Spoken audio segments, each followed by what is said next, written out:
റസൂലേ, നിങ്ങളൊരു അനാഥനായിരുന്നില്ലേ? ആരുമില്ലാത്ത ഒരാളായിരുന്നില്ലേ റസൂലേ? നിങ്ങൾക്ക് ആരെയൊക്കെ തന്നു? ആരുമില്ലാത്ത ഒരാളായിരുന്നില്ലേ? ആരെയൊക്കെ തന്നു? വഴിയറിയാത്ത ഒരാളായിരുന്നില്ലേ? വഴി കാണിച്ചു തന്നില്ലേ?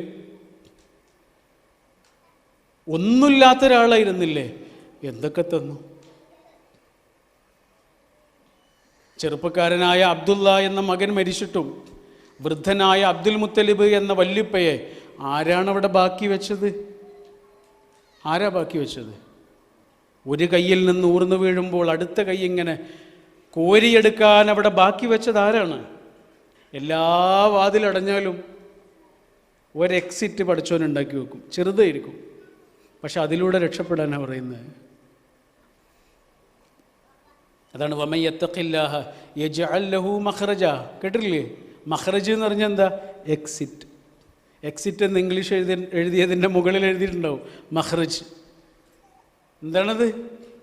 അടഞ്ഞ വാതിലുകളിൽ ചെന്ന് മുട്ടിയിട്ട് കരഞ്ഞു നിൽക്കണ്ട, ആ ചെറിയ ജനലിലൂടെ രക്ഷപ്പെടാനാണ് പറയുന്നത്. വമൻ യത്തഖില്ലാഹ യജ്അൽ ലഹു മഖ്റജ. അതേപോലെ പഠിച്ചോ പറയുന്നത്, ആരുമില്ലാതിരുന്ന നിങ്ങൾക്ക് ആരെയൊക്കെ തന്നു? ഒന്നുമില്ലാതിരുന്ന നിങ്ങൾക്ക് എന്തൊക്കെ തന്നു? ഒന്നും അറിയാതിരുന്ന നിങ്ങൾക്ക് എന്തൊക്കെ പഠിപ്പിച്ചു തന്നു? എന്നിട്ട് പറയാ റസൂലേ, പക്ഷെ ഒരു കാര്യമുണ്ട് കേട്ടോ, നിങ്ങളിപ്പോൾ അനാഥനല്ല, പക്ഷേ അനാഥത്വത്തിൻ്റെ എല്ലാ ദുഃഖവും പേറി ഇപ്പോഴും കുട്ടികളുണ്ട് റസൂലേ, അവരവഗണിക്കരുത് കേട്ടോ. അതാണ് പിന്നെ പറയണത്, ഫഅമ്മൽ യതീമ ഫലാ തഖ്ഹർ. നിങ്ങളൊരു കാലത്ത് അനാഥനായിരുന്നു, പക്ഷെ ഇപ്പം നിങ്ങൾ അനാഥനൊന്നുമല്ല, പക്ഷെ ഇപ്പോഴും ഉണ്ട് വഴിയിൽ അനാഥർ. നിങ്ങൾക്ക് ഒരു കാലത്ത് ആരോടൊക്കെയോ ചോദിക്കേണ്ടി വന്നിട്ടുണ്ട്, ഇപ്പം നിങ്ങൾക്ക് ആരോട് ചോദിക്കണ്ട, പക്ഷെ ഇപ്പോഴും ചോദിക്കുന്ന മനുഷ്യരുണ്ട്. അന്യരെ ആശ്രയിച്ച് ജീവിക്കേണ്ടി വരുന്ന മനുഷ്യരുണ്ട്. റസൂലേ, അവരെ മറന്നു വരുത് കേട്ടോ, അവരെ ആട്ടി അകറ്റരുത് കേട്ടോ. ഇത്രയും പറഞ്ഞതിന് ശേഷം പറഞ്ഞു, ഫഅമ്മാ ബിനിഅമതി റബ്ബിക ഫഹദ്ദിസ്. അനുഗ്രഹങ്ങളെ, പഠിച്ചവൻ നിങ്ങൾക്ക് തന്ന അനുഗ്രഹങ്ങളെ ഉറക്കെ പറയണ റസൂലേ, മെല്ലെ പറഞ്ഞാൽ പോരാ. എങ്ങനെയുണ്ടെന്ന് ചോദിക്കുമ്പോൾ അങ്ങനെ പോകുന്നു എന്നല്ല പറയേണ്ടത്, കിട്ടിയ അനുഗ്രഹങ്ങളെ ഒന്ന് ഓർമ്മിക്കൂ റസൂലേ, ഉറക്കെ പറയുന്നതാണ്. ഹദീസ് എന്ന് പറഞ്ഞാൽ മെല്ലെ പറയുന്നല്ല, തുറന്ന് പറയൂ എന്നാണ്. മനുഷ്യനായിരുന്നു, പച്ച മനുഷ്യനായിരുന്നു. ഒരു മനുഷ്യൻ കടന്നു പോകുന്ന എല്ലാ ദുഃഖങ്ങളിലൂടെയും കടന്നുപോയി. പക്ഷേ സാധാരണ മനുഷ്യനെന്ന് പറയരുത്, സാധാരണ മനുഷ്യനായിരുന്നില്ല, വഹയി കിട്ടുന്ന മനുഷ്യനായിരുന്നു. വഹയി കിട്ടുന്ന മനുഷ്യൻ സാധാരണ മനുഷ്യനല്ല. എന്നാലോ ജീവിതാനുഭവങ്ങൾ, ദുഃഖങ്ങൾ, വ്യഥകൾ, കണ്ണീര്, മുറിവ്, മുറിപ്പാടുകൾ പച്ച മനുഷ്യൻ്റേത്. നമ്മൾ അനുഭവിക്കുന്ന ദുഃഖം എങ്ങനെയാണോ അങ്ങനെയൊക്കെ തന്നെ അനുഭവിച്ചു പോയ ജീവിതമാണ്. പക്ഷേ റസൂലിനൊരു പേടിയുണ്ടായിരുന്നു, റസൂലിനെ ദൈവികമായ പരിവേഷത്തിലേക്ക് ആളുകൾ കൊണ്ടുപോകുമെന്ന് ഭയങ്കര പേടിയായിരുന്നു റസൂലിന്. വയ്യാതെ പനിച്ച് കിടക്കുന്ന സമയത്ത് ഒന്ന് എഴുന്നേൽക്കാനായപ്പോൾ രണ്ടാളുകളുടെ തോളിൽ പിടിച്ച് പള്ളിയിലേക്ക് വന്നിട്ട് ചെറിയൊരു പ്രസംഗം നടത്തിയപ്പോഴും ആകെ പറഞ്ഞ 3 കാര്യങ്ങളിൽ ഒന്നതായിരുന്നു, എന്നെ ആരാധിക്കരുത് കേട്ടോ. അതാ പറയുക, ഞാനിവിടുന്ന് പോയാലും എൻ്റെ ഖബർ നിങ്ങൾ ആരാധനാലയമൊന്നും ആക്കരുത് കേട്ടോ. മുമ്പുള്ള കാലത്തൊക്കെ അങ്ങനെ സംഭവിച്ചിട്ടുണ്ട്, ഞാൻ പോകുമെന്ന് എനിക്ക് ഉറപ്പായിട്ടുണ്ട്. അബൂബക്കർ സിദ്ദീഖിന് കാര്യം മനസ്സിലായി, പൊട്ടിക്കരഞ്ഞു. റസൂലിൻ്റെ ഒരു വാക്ക്, എൻ്റെ റബ്ബ് എന്നോട് ചോദിച്ചു, ഇവിടെ നിൽക്കണോ അതല്ല ഇവിടുന്ന് പോകണോ? ഞാൻ തീരുമാനിച്ചിരിക്കുന്നു ഇവിടുന്ന് പോവാൻ. അബൂബക്കർ സിദ്ദീഖ് റളിയല്ലാഹു പൊട്ടിക്കരയുക ചെയ്ത്. റസൂൽ പോകുകയാണെന്ന് മനസ്സിലായി. ആ സമയത്തെ 3 കാര്യങ്ങളാണ് പറഞ്ഞ, അതിലൊരു കാര്യം അതായിരുന്നു, എന്നെ ദൈവികമായ പരിവേഷത്തിലേക്ക് കൊണ്ടുപോകരുത് കേട്ടോ. മനുഷ്യനാണ്, മനുഷ്യൻ്റെ എല്ലാ അവസ്ഥകളുമാണ്. നമ്മളും അങ്ങനെയാ, മനുഷ്യനാ. ഈ ശരീരം നമ്മുടെ കയ്യിലാണ് ഏകദേശമൊക്കെ, പക്ഷെ ഇതിൻ്റെ ഉള്ളിൽ വേറൊരാളുണ്ട്. അയാൾക്ക് നേരെയുള്ള കണക്ഷൻ അതിൻ്റെ രക്ഷിതാവുമായിട്ടാണ് കേട്ടോ. നമ്മൾ മനുഷ്യർ, പച്ച മനുഷ്യർ, എവിടെയെങ്കിലും ഒന്ന് വീഴുമ്പോഴേക്ക് പടഞ്ഞു വീഴുന്ന മനുഷ്യർ, അത്രയും നിസാരരാണ്. പക്ഷെ ഇതിൻ്റെ ഉള്ളിലൊരാളുണ്ട്, അയാൾ നിസാരനല്ല. അയാൾക്ക് രോഗമില്ല, അയാൾക്ക് മരണമില്ല, അയാളെ തൂക്കിക്കൊല്ലാൻ പറ്റില്ല, അടിച്ചാൽ അയാൾക്ക് മുറിവേൽക്കില്ല, അയാൾക്ക് പ്രായമില്ല. അങ്ങനെ ഒരാളുണ്ട് ഇതിൻ്റെ ഉള്ളിൽ. അതാ റൂഹ്, ആത്മാവ്. അയാൾക്ക് നേരെ ബന്ധം അങ്ങോട്ടാണ്. അത് നമ്മളോട് ചോദിക്കാതെ ഇതിനകത്തേക്ക് വരികയും നമ്മളോട് ചോദിക്കാതെ ഒരു ദിവസം ഇറങ്ങിപ്പോവുകയും ചെയ്യുന്ന ആളാണ്.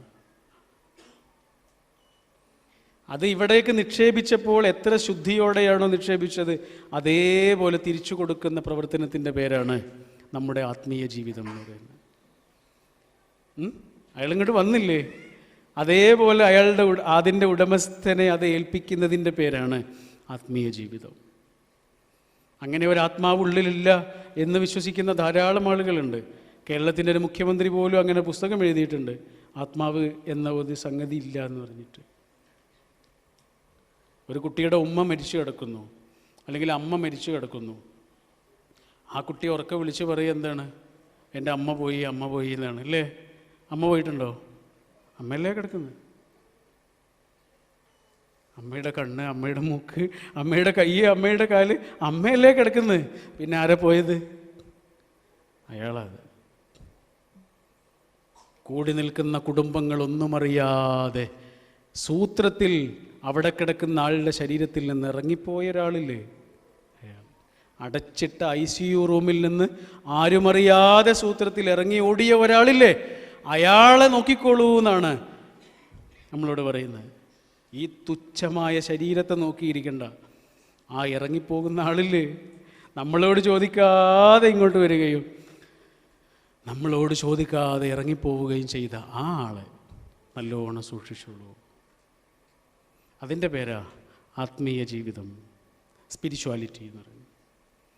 ബഹളങ്ങളുടെ ഒന്നും പേരല്ല അത്, ശാന്തമായ ചില ശ്രദ്ധയുടെ പേരാണ്. റസൂൽ അനുഭവിച്ചത് ആ സ്പിരിച്വാലിറ്റിയുടെ എല്ലാ ആനന്ദവും എല്ലാ മനസ്സമാധാനവുമാണ്. അതുകൂടി പറഞ്ഞ് ഞാൻ എൻ്റെ വാക്കുകൾ അവസാനിപ്പിക്കും. നമ്മളിങ്ങനെ പറയൂലേ, ഇസ്ലാം സമാധാനത്തിൻ്റെ മതമാണ്, സമാധാനമാണ് എന്നൊക്കെ പറയൂലേ. ഇസ്ലാം എന്നുള്ള വാക്കിൻ്റെ അർത്ഥം തന്നെ അതാ. ശരി, സമ്മതിച്ചു. ഈ സമാധാനം ജീവിതത്തിലെ ഏറ്റവും നിർണായകമായ നിമിഷങ്ങളിൽ നമ്മൾ അനുഭവിച്ചിട്ടുണ്ടോ? നമ്മളെ വിശ്വസിക്കുമെന്ന് വിചാരിച്ച ആളുകൾ കൈവിട്ട നിമിഷങ്ങളിൽ, ഏറ്റവും പ്രിയപ്പെട്ട ചിലത് നമ്മുടെ കയ്യിൽ നിന്നിങ്ങനെ നഷ്ടപ്പെട്ടു പോകുന്നത് കണ്ടു നിന്ന നിമിഷങ്ങളിൽ, ജീവിതത്തിൻ്റെ ഏറ്റവും പ്രതിസന്ധി നിറഞ്ഞ സന്ദർഭങ്ങളിൽ നമ്മൾ അനുഭവിച്ചിട്ടുണ്ടോ ഈ സമാധാനം? അതാണ്. അത്തറ് കുപ്പിയെ തുറന്ന് വെച്ചാൽ മതി, സുഗന്ധം പുറത്തേക്ക് വരും. സുഗന്ധം പരത്തുന്ന ജോലി നമ്മുടേതല്ല, അത്തറ് താനേ സുഗന്ധം പരത്തുന്ന ഒന്നാണ്. സമാധാനം താനേ അനുഭവിക്കുന്ന ഒരാൾ ആ സമാധാനം ചുറ്റുമുള്ളവരിലേക്ക് പകരുക തന്നെ ചെയ്യും. വർത്തനത്തിലൂടെയല്ല, ശാന്തമായ ആ ജീവിതാവിഷ്കാരത്തിലൂടെ. അതിന് നമുക്ക് സാധിച്ചിട്ടുണ്ടോ? റസൂലുള്ളാഹിയുടെ ഒരു പ്രാർത്ഥനയുണ്ട്, പടച്ചോനെ അല്ലാഹുമ്മ എനിക്ക് നൽകണമേ, റബ്ബന അല്ലാഹുമ്മ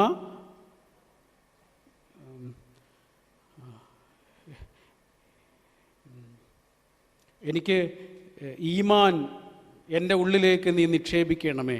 ഭയങ്കര രസമുള്ളൊരു പ്രാർത്ഥനയാണ്. എന്തിനാണ്, എങ്ങനെയുള്ള ഈമാനാണെന്നറിയോ? ആ ഈമാൻ എൻ്റെ ഉള്ളിൽ സത്യസന്ധമായ വിധത്തിലും ഊട്ടി ഉറക്കുന്നതൊന്നായിരിക്കണം. പഠിച്ചോനെ അത് സത്യമായിരിക്കണം. ആദ്യം പറഞ്ഞത് രണ്ടുമല്ല, യുബാശിറു കൽബി എന്നാണ്, എൻ്റെ ഉള്ളിലേക്ക് ഇറങ്ങണം.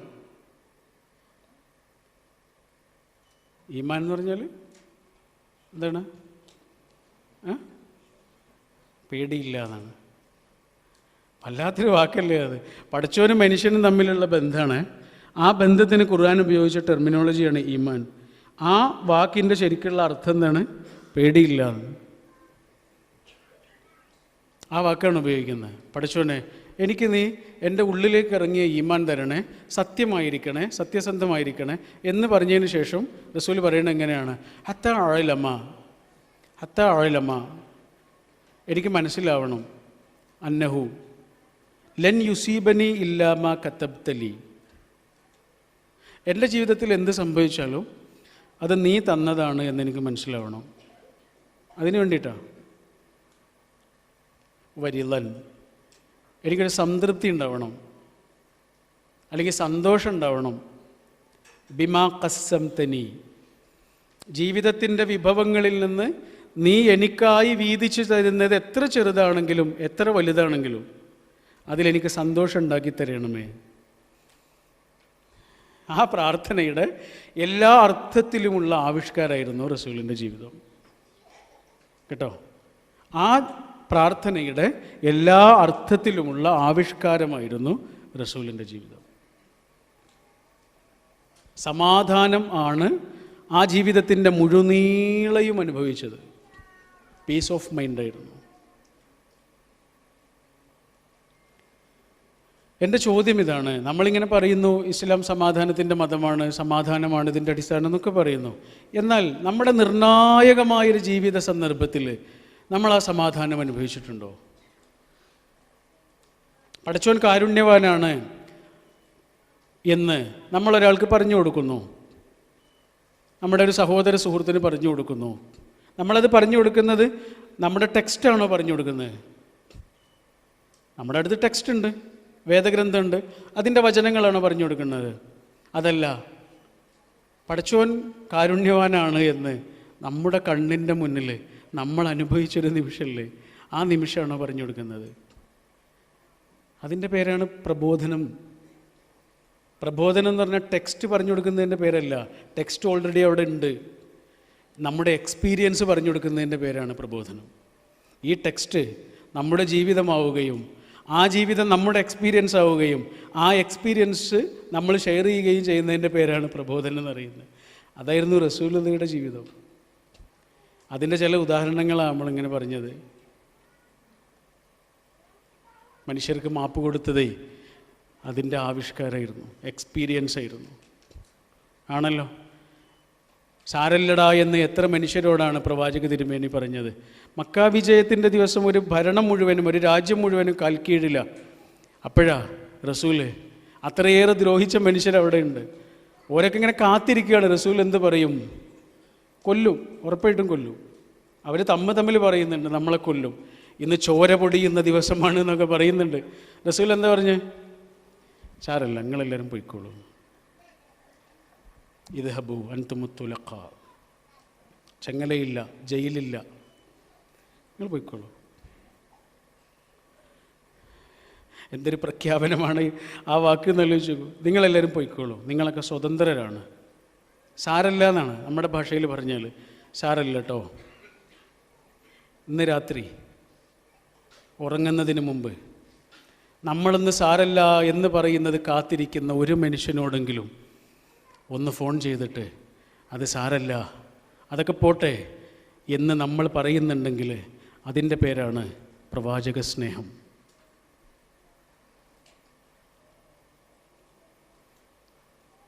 അതാണ് ആ ജീവിതം നമുക്ക് പഠിപ്പിച്ചു തന്നിട്ടുള്ളത്. അതിലൂടെ അനുഭവിക്കുന്ന ഒരു ആന്തരിക സ്വസ്ഥതയാണ് പറഞ്ഞു തന്നിട്ടുള്ളത്. ഒരാളോട് പകയില്ലാത്ത, വിദ്വേഷമില്ലാത്ത, വെറുപ്പില്ലാത്ത ആ സമാധാനം നമ്മുടെ ജീവിതത്തിൽ നമ്മുടെ നിർണായകമായ സന്ദർഭങ്ങളിൽ നമ്മൾ അനുഭവിക്കുന്നുണ്ടോ എന്നുള്ളത്. ജീവിതത്തിൻ്റെ നിർണായകമായ നിമിഷങ്ങളിൽ, പ്രസംഗമൊക്കെ അവിടെ പോട്ടെ, നമ്മുടെ ജീവിതത്തിൻ്റെ പച്ചയായ നിർണായകമായ നിമിഷങ്ങളിൽ ഈ വചനങ്ങൾ, ഈ പാഠങ്ങൾ, ഈ ചരിത്രം നമ്മുടെ ജീവിതത്തെ സ്വാധീനിക്കുന്ന ഒന്നായിട്ട് മാറുന്നുണ്ടോ? പരീക്ഷണങ്ങൾ ജീവിതത്തിൽ ഉണ്ടാവുക എന്ന് പറഞ്ഞാൽ ശരിക്കും എന്താണെന്നറിയോ? അത് പരീക്ഷണം എന്നല്ല പറയേണ്ടത്, പരീക്ഷ എന്നാണ് പറയേണ്ടത്. പരീക്ഷ എന്ന് പറഞ്ഞാൽ എന്താണ്? ഇത്രയും കാലം നമ്മൾ പഠിച്ചത് പകർത്താനുള്ള 2 മണിക്കൂറാണല്ലോ. ആണല്ലോ. അങ്ങനെയാണെങ്കിൽ ജീവിതത്തിലൊരു ദുഃഖം തരിക എന്ന് പറഞ്ഞാൽ അതൊരു പരീക്ഷയാണ്. ഇത്രയും കാലം കേട്ടതും അറിഞ്ഞതും വായിച്ചതുമായ കാര്യങ്ങൾ പകർത്തി എഴുതാനുള്ള നിമിഷങ്ങളാണത്. അങ്ങനെ ഒരു പകർത്തി എഴുത്താണ് ആരിഫ് എന്ന എൻ്റെ സുഹൃത്ത് ആ നിമിഷത്തിൽ ചെയ്തത്. അവർ പറഞ്ഞതാണ്, പിന്നെയും പിന്നെയും കേട്ട ഒരേ ഒരു വചനമായിരുന്നു, അലാ ബിദിക്രില്ലാഹി തത്മഇന്നുൽ ഖുലൂബ്. ഒരുപാട് കാലം അത് കേട്ടിട്ടുണ്ട്, കാണാപ്പാഠമായ വചനമാണ്. പക്ഷേ ആ വചനത്തിൻ്റെ എല്ലാ അർത്ഥവും ആശയവും ഭംഗിയും തിരിച്ചറിഞ്ഞ നിമിഷമായിരുന്നു അത്. അലാ ബിദിക്രില്ല അലാ ബിദിക്രില്ല തത്മഇന്നുൽ ഖുലൂബ്. മറ്റൊന്നുകൊണ്ടുമല്ല, ഒറ്റ ആശ്രയമുള്ളൂ അവിടവുമായി നമ്മളിങ്ങനെ കണക്ട് ചെയ്യുക എന്നുള്ളതാണ് സമാധാനത്തിൻ്റെ വഴി. ആ സമാധാനം നമ്മൾ അനുഭവിക്കുന്നുണ്ടോ എന്നുള്ളതാണ് പ്രവാചക സ്നേഹം എന്നൊക്കെ പറഞ്ഞാൽ അതിൻ്റെ ആശയം അതാണ്. നമ്മുടെ പച്ചയായ ജീവിത സന്ദർഭങ്ങളിൽ നമുക്ക് ഇതെത്ര നമ്മെ സ്വാധീനിക്കുന്ന വചനവും വാക്കും ചരിത്രവുമായി മാറുന്നുണ്ട്. നമ്മൾ നബിയുടെ പിറകിലാണ്, നബിയുടെ അനുയായികളാണ് എന്നൊക്കെ നമ്മൾ പറയും. സത്യത്തിൽ നമ്മൾ നബിയുടെ പിന്നിലാണെങ്കിലും തൊട്ട് പിന്നിലൊന്നുമല്ല, കുറേ പിറകിലാണ്. തൊട്ട് പിന്നിലൊന്നുമല്ല, കുറേ പിറകിലാണ്. എന്നാലും നമ്മൾ വേറെ ഒരാളുടെയും പിറകിലാകരുത്. അൽഹംദുലില്ലാഹി റബ്ബിൽ ആലമീൻ. അസ്സലാമു അലൈക്കും വറഹ്മത്തുള്ളാഹി.